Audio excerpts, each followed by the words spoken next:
Alright, what we're going to do today is stack up two photos in Photoshop in separate layers of one single image.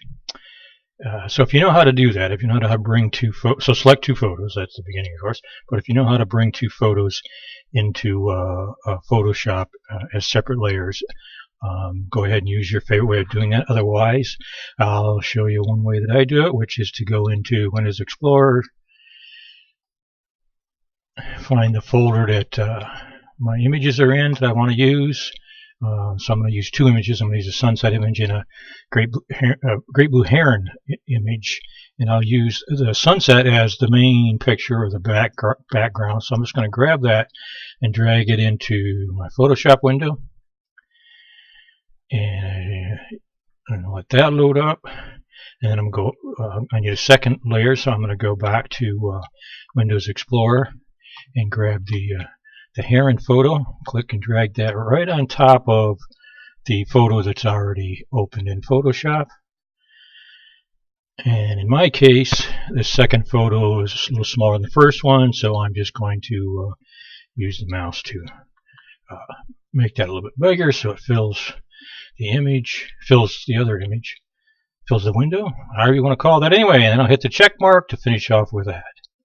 So now if you look on the right there to your layers palette, you'll see now there are two images, two layers, one for each image, as opposed to two separate photos open in separate windows. That doesn't work.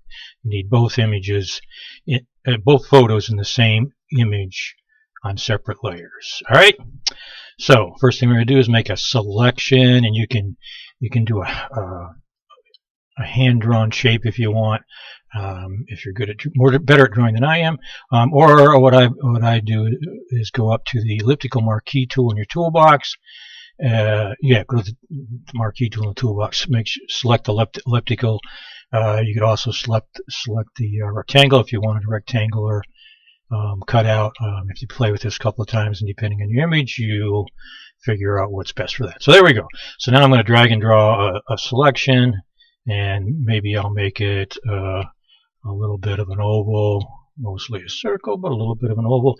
And what I'm doing is I'm trying to select the main part of the image, or the part of the image that I want to show through. So we're going to cover most of this up with that lower image, in my case the sunset.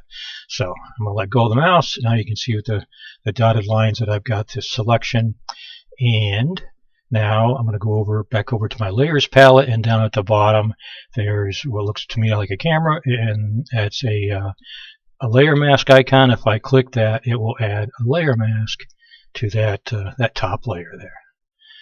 And so what you should see now is something similar to what I've got here, which is an oval or circle, whatever shape you've drawn, with that top layer showing through, or the top layer showing, and then outside of that, the bottom layer showing through. All right, now we could stop there, but I think we should go add some text. So I'm going to go to the toolbox, select the text tool, and then go back in here, and you can put text wherever you want. You can put it up on the side if you want. You can put a couple of pieces of text however you want to do it, but I'm just going to put one at the bottom here. So I'm going to click down here, and I'm going to use a big font. In my case, it's 220 points. If you're using a different resolution image, you might want that a little bit more, or a lot more, or a lot less. A little more, a lot less. But so I'm going to type. For me, I'm just going to type the word photography. I mean, that's what I'm going to do. Photography, if I can spell it. All right, and then up at the top, I'll click the check mark because I'm done typing, and I'm going to select the move tool so I can move mine around. I'm just going to move it up a little bit, maybe center it. All right, and now what we want to do is go back over to the layers palette, because we want to get the selection for the shape of this text. So to do that, go over to the layers palette, and on the text icon, the T icon, if you will, we're going to hold the control key down and then click on that icon. And if you look back at your image, you'll see that there's a selection on all the characters. So now that we have the selection, we're going to hide that layer by clicking on the eye icon to the left of it. And now again, if you look back at your image, you'll see that we don't see the text, but we still see the selection. That's exactly what we want. Now I'll go down to the what's the middle layer now, to where we have the mask, and click on the mask itself, and you should see that mask icon being highlighted.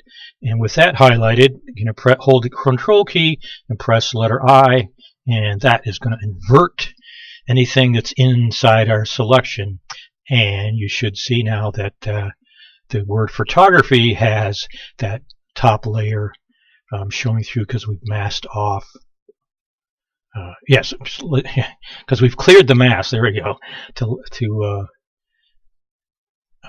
let that show. And so now let's get rid of the outline by pressing Control G to get rid of our selection.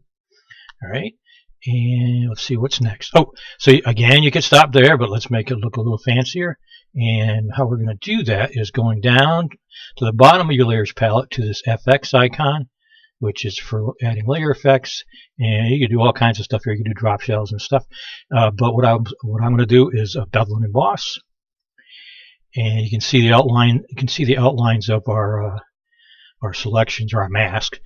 Has got a little bit of a bevel on it now, and I'm just going to bump that up. So near the top in this dialog box where it says size, I'm just going to drag that over and make that a little bigger.